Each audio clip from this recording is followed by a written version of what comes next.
unspeakable atrocities.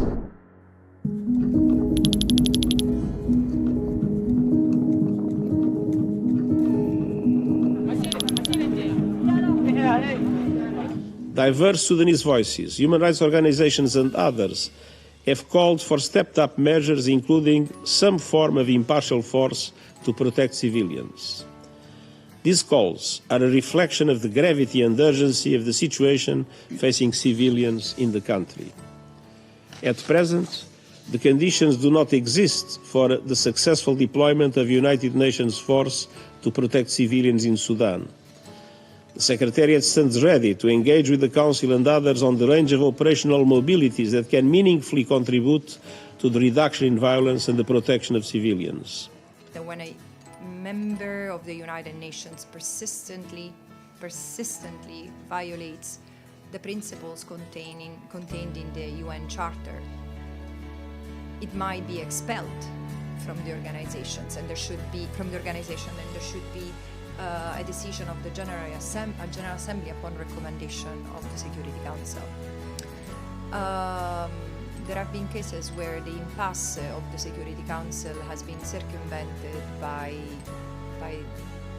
a decision of the General Assembly to act, for example, uniting for peace. And this might be one opportunity to consider in this case as well. But I would like to take this opportunity to stress that, again, this is not what prompted me to make that recommendation is not the fact that Israel violates international law full stop. Israel violates international law from its birth, and international law includes UN Security Council resolution and General Assembly resolution Israel has violated, including the UN resolutions that committed to abide by as a condition to become a member of the General Assembly of the United Nations, and orders and decisions of the International Court of Justice.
On the negotiations on the next resolution on this agenda item.